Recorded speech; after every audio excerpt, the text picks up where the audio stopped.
Welcome back to the show, everybody. Man, do I love the smell of crypto in the morning. 214 million XRP moves. Somebody's buying it. Ripple gets a new hire. What if the majority of crypto is deemed or found to be digital asset securities? Not securities tokens like tokenized real estate, but digital asset securities. We'll get into that.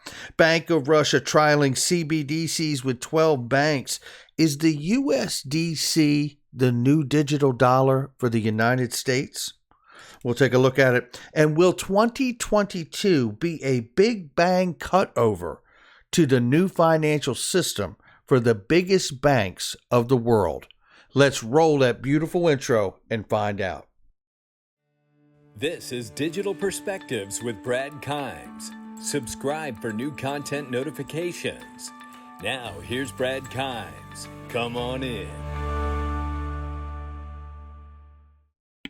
Welcome back to the show, everybody. You can follow me on Twitter at BackupBradleyAbove at the top of the screen and everything that we're talking about here today. Let's go ahead and take a look at it right now. We got 1.4 trillion, almost flat. Just since the first video this morning, we have seen about 20 billion or so leave the market here. We're now off by 4.84% on the cryptocurrency space. Bitcoin right now 34,000 plus, Ethereum just over 2,000, and Cardano just above $1 here at 132. And XRP, courtesy of dereliction of duty and intimidation tactics, we're at the number 7 spot at 66 cents. We're up 2.65 on the 7-day. We're off by almost 7.5% on the 24-hour. Right now, we see we're sitting at that resistance line of 66 cents for XRP. Remember, the longer we sit here, the more the chance that the price may roll over a bit again. We'll keep an eye on it. All right. Now, if you haven't seen the first video this morning, make sure you check it out. We do touch on what the technical analysts are talking about, so make sure you go watch that video. Looking right now, we are looking at the news here from Bond Crypt. 214 million XRP on the move, wired by Ripple and top U.S. and Asian exchanges. 150 million XRP heading to China. XRP outpaces Bitcoin in the UK by transaction volume. How about that? Yeah, thank you to Bond Crypt for that. Somebody's buying it. Somebody's moving it. Things are happening all the time, and we know this is a highlight. If you want to see deeper information on this, go check it out. Ripple hires Cindy Young, former managing director of MasterCard, former executive from MasterCard, now the managing director of Europe and for Ripple. This is massive. I'll just quickly say, and again, we did a deeper look at it in the first video, but I'll just quickly say that if you haven't checked it out, go check it out. And what do you think it says that somebody who worked 5 years at MasterCard leaves and comes to work at Ripple knowing they're being sued by the SEC? I think she's pretty confident all of this is going to shake out to leave that kind of a job, right? Looking right here, we see the question being asked here. I want to know, what if the majority of crypto is found to be digital asset securities? Would Gary Gensler's SEC end up going after the crypto exchanges for trading unregistered securities? You know, one of the easiest ways to control this market is to control the exchanges where we all get it from. We know in years past, Gary Gensler has clearly said he sees the majority of this market as securities, unregistered securities, in fact. So one of the things we have to think about is how he will actually run the SEC and how he will move forward. And I have put forth many times on the channel, I believe one of the best ways that they are considering going is to deem a good portion of this market as digital asset securities, not just security tokens, which is a token that represents a partial value in a property. But if they were to deem them and give them their own definition, classification, we could see the market get tucked right into the already framework of broker-dealers. We know that securities laws have been around for decades. They are clearly time-tested. So if they were to write a few amendments to accommodate the utility that these tokens have, and separate them by class, you could just tuck these in the broker-dealer network, and the regulation, the compliance, and everything is already built in. And if that were to be the case, would we see the benefit of something like Hester Peirce's safe harbor rule, which gives projects 3 years to figure out whether they in fact are an ICO or something else, or to go on and be decentralized and to be considered a convertible virtual currency? I think we should be thinking about these things, honestly, because it would be a very easy way for them to classify these things. The majority of them, not all of them, but the majority of them. We can get into who's what and what is, who is or isn't. But for now, I just want to really make sure we keep the conversation fresh, because Gary Gensler has said specifically that he thinks XRP is a security when he was at MIT. He has also said, even in his recent time as the SEC chairman, on news, and we've played it here many times, that he believes the majority of these tokens out here are securities. So it is something to think about. And if they were to do that, you have to think about these exchanges that maybe have or don't have in the U.S. now a securities license to operate, and what would go on if that should happen. So that's something to consider and think about. We got a lot of news to talk about, but that's one I wouldn't let get away. Bank of Russia has officially launched a CBDC trial with 12 banks. Now they're on the move. Well, this puts pressure, right? Where's the U.S.? Where's the digital dollar? I can feel everybody asking the question, why are we always last? I believe it's because we have the largest economy in the world. That's why we're last. And they know once we go forward with something, it is on like Donkey Kong, right? So here's where I'm at with this. So take a look at this right here. Esoteric, new global stablecoin. We anticipate the USDC on these blockchain platforms will further accelerate the use of the world's fastest growing digital dollar currency. The USDC stablecoin could soon expand to 10 more blockchains. How about that? This is Jeremy Allaire from Circle with the USDC coin tied to Goldman Sachs, right? So, we've heard about the call to do a public-private relationship. This is an article here where Janet Yellen is talking about that. We've heard Jerome Powell push back for a long time from the Federal Reserve about a public-private relationship. But Janet Yellen's just taking a quote here. The next step would be to establish a nuanced regulatory framework for digital currency.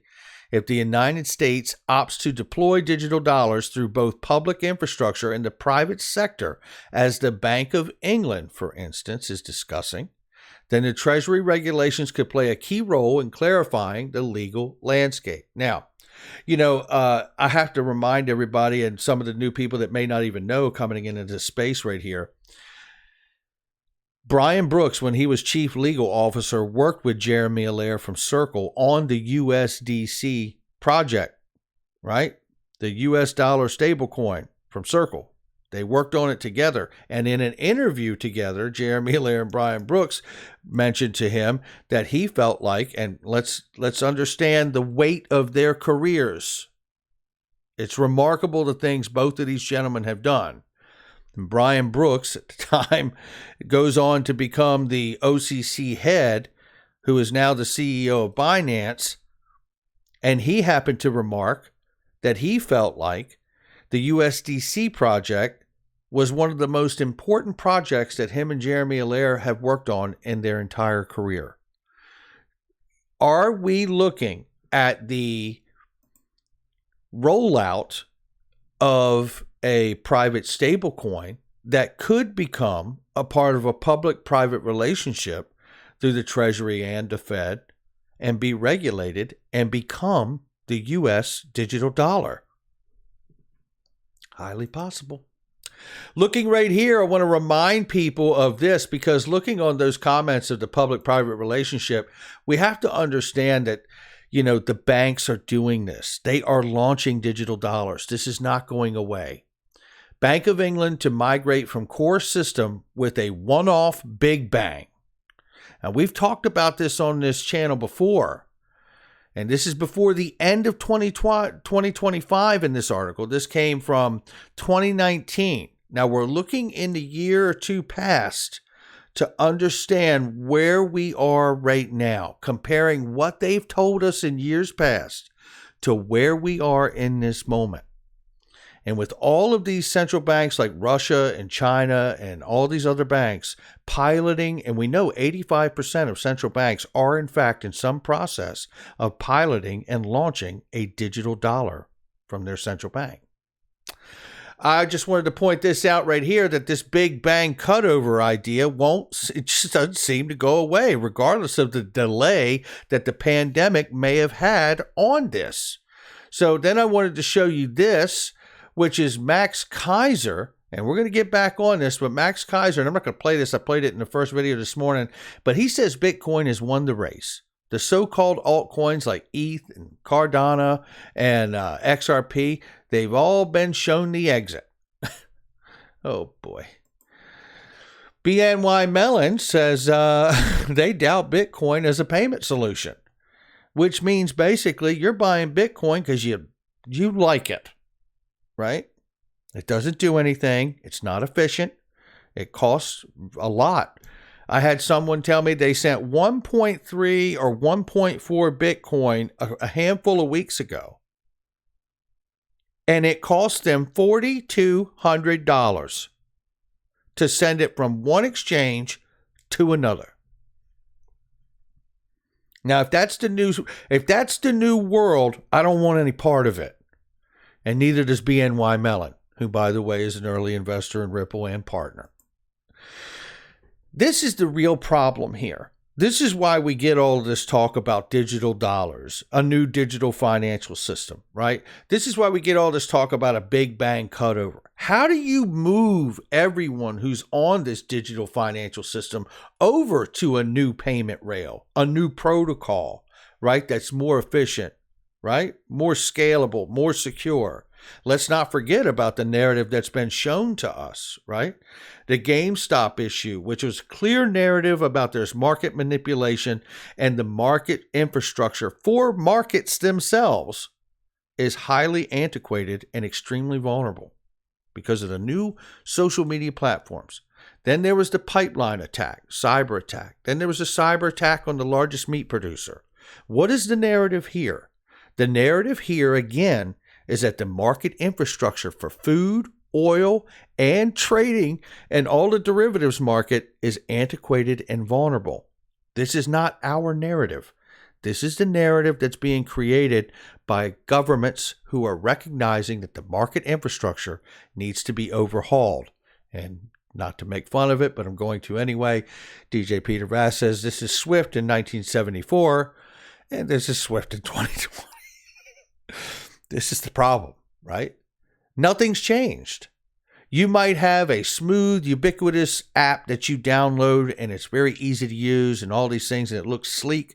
But when you scratch down 2 or 3 layers on it, you get the technology that's really designed from 1974. That's the problem. So this is where we're going. This again, an article from 2018, shout out to Al T, who is an absolute Hall of Famer here. Bringing market infrastructure up to speed, ISO20022, for which we already understand Ripple is the first distributed ledger technology member on that committee to help implement DLT. What else do we know? This article was in 2018. We have to look back so we can actually see where we're going forward. Where are we on the timeline? Because this is what they were talking about in 2018. The Eurosystem's ISO 20022 implementation will follow a big bang approach scheduled for 2021, which we know has been delayed because of the pandemic. However, we know that that is the new de facto modern payment system. What else do we know? We know absolutely without a doubt solving liquidity from Mr. Lund, reports IBM. That was Jesse Lund that made this comment back in 2018. Shout out to him. Has been working closely with banks and central banks over the past 18 months around introducing liquidity measures into its network through issuing alternative digital assets such as stablecoins, which are bank-issued assets represent a claim on fiat currency deposits. We are exploring the ability to introduce the equivalent of digital cash, which is not issuing a pure-play cryptocurrency, but one that acts as a bridge asset, Mr. Lund. Ripple is also trying to solve the cross-border liquidity issue. And they talk about Xcurrent, which is all known to be wrapped in one product now as RippleNet, right, to solve this issue. And it says products providing liquidity for cross-border payments by leveraging XRP, the digital asset as a bridge currency, according to Ashish Birla. There you go. And then it made me think of this new payment method, which is ISO20022. We know that that is the new language. It has been around since 2010. They are doing this. There is a new financial system, and I believe it is made up of many different protocols that can help facilitate everyone to get onto this network. But how do you get them onto this network? And remember, XRP has been talked about, and we said it on this channel. I believe XRP is more of a back-end wholesale use. I don't believe it means that we can't hold it. I'm just saying where the real value will be driven into the price of XRP will come from the wholesale back end, from bringing those large players onto the payment network, right? And those daily payment flows will drive the price of the token. That's how I see it. Looking here, this is one of the top 4 consulting accounting firms in the world. And a few years ago, Deloitte had put out a PDF talking about the future of exchanging value cryptocurrencies in the trust economy. And then we go here inside of it, and it breaks down Ripple and everything it can do with the cryptocurrency of XRP and yada yada. I'm not going to read it all to you. But here we come to this part of how, when they're talking about the SDR, which originally was created at the original Bretton Woods back in 1944, and the IMF came out of that, right? You know, the SDR, a special drawing right, really quickly for those that don't understand, is like a treasury note that is lent to the countries that are members of the IMF. It is represented by a basket of currencies of the 5 major currencies of the world. That treasury note can be borrowed against by that country, and it can choose which currency out of that basket it wants to borrow against the SDRs it's been allocated. This was supposed to work as a global reserve currency, and it failed to do so. It never got the traction that it needed. Now, many people have said that it was because it lacked the technology to be able to do so. So now the question is today, we know we have the technology. Will the SDR be replaced or complemented with something like XRP? I don't know. But what I do know is one of the biggest top 4 accounting firms and consultancy firms in the world breaks down exactly how the best way to introduce a cryptocurrency as a global reserve cryptocurrency is to do this. The strongest possible driver for national adoption of a cryptocurrency is for the national government to mandate that taxes be paid in cryptocurrency. Similarly, the strongest possible driver for global adoption of a global reserve currency would be global institutions that can force their will on most cross-border trade, mandating its use. How about that one? Right? Now I want you to think, what is interesting about those statements to me is that we know XRP is designed back end. We know XRP, the XRP ledger is being used by central banks to launch their CBDCs on. Imagine wholesale back end like the G7, which is the largest 7 economies of the world, or the G20. And imagine that being a closed loop circle that they wholesale back end agree they're all going to use it. How hard would it be at that point to force their will on the rest of the world to mandate its use? That's going to do it for me. We're 66 cents, and I absolutely believe that XRP will be used by the largest banks of the world and the largest settlement clearinghouses of the world. But that is my speculation, but that's just where we are on this day. And that's where I'm going to leave it. I'm going to tell you right now about I Trust Capital. It is the best gold, crypto, silver IRA on the planet, bar none. And you have an IRA currently, you can move it over for free. Won't cost you a thing. And you can get 6 months free from moving it over from one IRA to your IRA or to your I Trust IRA. Make sure you check it out for all the latest deals and all the other links in comment section and the description box. They are trusted, vetted links. I'll catch each and every one of you on the next one.